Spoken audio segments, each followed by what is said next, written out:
Vamos a mais uma entrevista sobre saúde.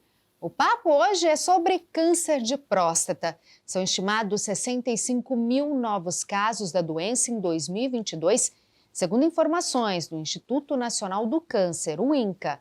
A campanha Novembro Azul tem como objetivo promover eventos e ações de conscientização acerca dos cuidados com a saúde masculina. Converso agora com o urologista Dr. Orlando José Mesquita. Muito obrigada, Dr. Orlando, por vir aqui neste bate-papo comigo. É um prazer, Ana. Estou à disposição aí para poder ajudar na campanha. Os números são altos, né? Os homens, eles têm dificuldade de fazer os exames preventivos, doutor? Existe sim, Ana. A gente tem uma disparidade muito grande do que a gente vê na população geral, principalmente feminina, no tocante ao câncer de mama, que é o análogo em estatística à próstata, né? Então, isso faz com que a mulher tenha uma expectativa de vida em torno aí de 7 anos a mais.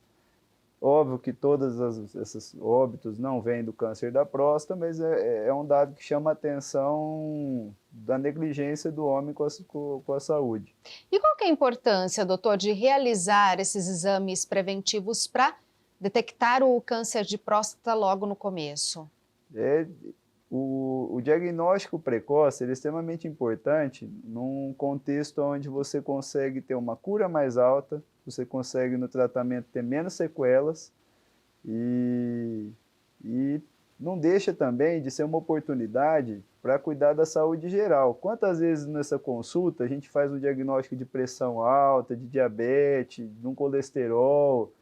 Então, além de envolver o cuidado com a próstata em específico, é um cuidado da saúde de uma forma global. Que muitas vezes fica esquecida, fica de lado, né? Doutor, e quais são os exames, geralmente, que são pedidos e indicados? Então, o exame, a gente faz o exame de sangue, que chama PSA, que é um antígeno prostático específico, e o exame do toque. Quando esses exames por exemplo, o exame do sangue, ele não é específico de câncer de próstata. Existem várias situações onde esse exame altera e está aí a necessidade até hoje, desde 1980 e pouco, onde foi descoberto o PSA, do toque. Então, se a gente, por exemplo, andar a cavalo, de moto, ter algum processo inflamatório, anorretal, uma hemorroida, e colher o PSA nesse momento, ele pode dar um falso positivo. Então, o sangue ele é importante sim, só que o exame físico ele tem muita relevância. Para os homens que estão assistindo a gente ou para as mulheres que podem alertar os maridos, amigos, os pais, a partir de que idade eles podem fazer esse exame de sangue? Então, a Sociedade Brasileira ela preconiza que os homens façam, de uma forma geral, a partir dos 50, e que o paciente negro e quem tem histórico na família começasse aos 45. E acredito que a partir dos 40, incluir o exame de sangue não seria um extremo, porque você aumenta também a monitorização dessa variação. O que é importante não é um número isolado de PSA, é o histórico do paciente. É o histórico familiar. Então, para a pessoa assim, meu pai teve câncer de próstata, eu não tenho 40 anos ainda, mas o senhor aconselha que os familiares desse paciente já comecem a monitorar um possível caso? Por hora isso é razoável, porque nós estamos num tempo, numa mudança, onde a gente já sabe geneticamente qual que é o endereço da mutação que gera o câncer da próstata. Então, por enquanto, a gente não tem esses exames disponíveis a todos. Existem marcadores que podem mostrar essa hereditariedade. Então, por enquanto, esse PSA ali com 40 anos é um exame que é razoável. E é óbvio que, por exemplo, se meu pai morreu de câncer de próstata, principalmente num sujeito jovem, aí a gente tem que levantar a bandeira, acho que quanto antes. Tem muito preconceito ainda da parte masculina? Tem bastante preconceito. Toque é um tabu, não é um exame que seja... É um exame invasivo, né, Ana? Só que ele, infelizmente, não é um exame que, sem grande aparato tecnológico, você consegue ter uma noção do tamanho da próstata, conforme o envelhecimento masculino, além do câncer, uma situação que é até mais comum com o câncer, é o homem ele ter o aumento do tamanho da próstata, que a gente chama de HPB, hiperplasia prostática benigna. E isso vai implicar em dificuldade para urinar, às vezes o sujeito tem uma urgência que ele não consegue ter controle, tudo isso vai acontecendo ao longo do tempo. Então, passando ali anualmente, você consegue também cuidar dessas situações benignas. Um preconceito muito bobo, né, doutor? Né? Um preconceito que tem que cair para poder salvar vidas. O câncer de próstata, ele tem sintomas silenciosos? Ou já são mais agressivos, a pessoa já começa a sentir ou na pele, ou de alguma forma, como que ele age? Então, câncer de próstata, na verdade, no quadro que a gente estava falando da doença precoce, ele não vai ter nenhum sinal, nenhum sintoma. Por que esse detalhe? A próstata, se ela fosse uma laranja, Ana, ela tem uma casca e ela tem um miolo. A parte que cresce, que é que vai dar alteração urinária, é a parte benigna, que é o miolinho da próstata que vai tendo essa hiperplasia. O tumor, pela característica de estar em mais de 80% na região da periferia da próstata, na casca, até ele crescer e dar relevância para a gente ter sintomas de dificuldade para urinar, sangue na urina, uma metástase pode dar dor lombar, seria já depois, provavelmente, de anos do início. Porque o tumor da próstata, se ele pudesse ser, eu sempre conto isso, que se ele pudesse ser 3 bichos, ele pode ser uma tartaruga, ele pode ser um coelho, ele pode ser uma águia. Na maioria das vezes, ele é uma doença semelhante a uma tartaruga. Ela tem progressão lenta. E provavelmente, ficando sob vigilância, ela não vai sair do seu cercado. Óbvio que existem situações que geram mais risco, mas a gente falando da grande maioria, são tumores de crescimento lento. Então, é por isso que é importante, né, doutor, fazer o exame, né? Muito importante. Sempre a cura é cirúrgica ou pode ser só medicamento? Tem grandes chances de conseguir eliminar o câncer, ter vida normal? Tem. Aí que está o começo da nossa conversa. Quanto antes a gente fazer um diagnóstico de uma doença, por exemplo, como que a gente avalia que tipo de tratamento fazer? Existem vários. Tudo vai ser relevante ao grau de agressividade da doença e a idade do paciente. Por quê? Quando eu faço um diagnóstico de um paciente mais velho, com alto risco, muitas vezes a cirurgia para aquele caso não vai ser indicada pelos riscos inerentes ao processo cirúrgico. Quando eu tenho uma expectativa, então, maior que 10 anos, isso é calculado como? Já tive AVC, tive um infarto, as comorbidades que eu tenho. Quem define isso junto com a gente é o cardiologista. Todo mundo que está apto a fazer o processo cirúrgico, a gente preconiza ele pelo motivo de você, caso esse método falhe, você ter ainda na manga uma radioterapia, por exemplo.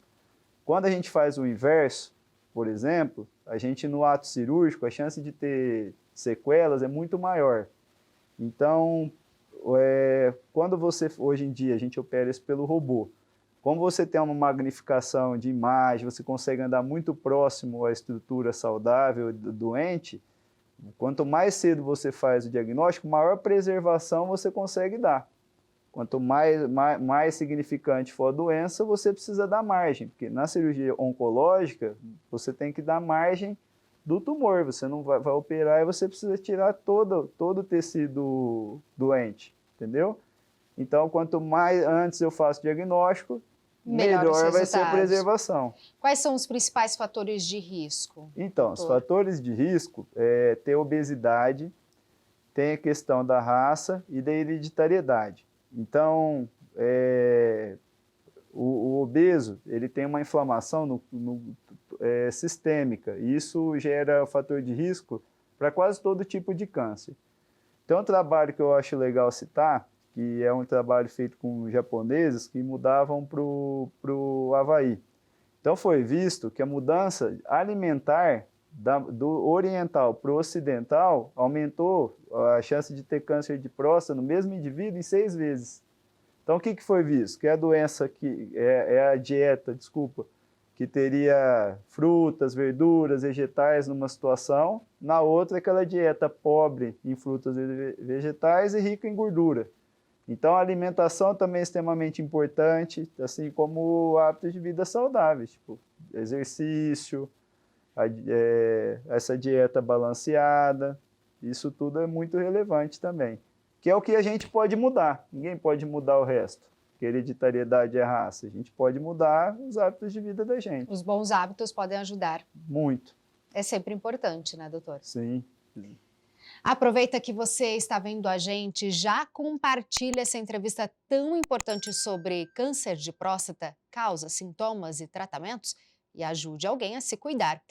Doutor, e o lado emocional para o homem que tem o diagnóstico de câncer de próstata? Como que o senhor avalia? É fácil? Ele influencia para a boa recuperação ou não? Eu acho que muito. Eu acho que a gente, como oncologista, sempre eu remeto a São Lucas, que é o padroeiro dos médicos, e eu falo que ele era médico de homens e de almas. Então, a gente ter fé no que a gente está fazendo, a gente ter essa dieta saudável, ter o exercício, aumenta muito a chance da resposta ser positiva ao tratamento.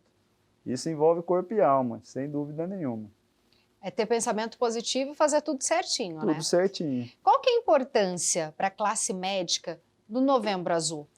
O Novembro Azul, ele é muito importante porque até mais ou menos o início dos anos 2000, o Novembro Azul ele começou na Austrália.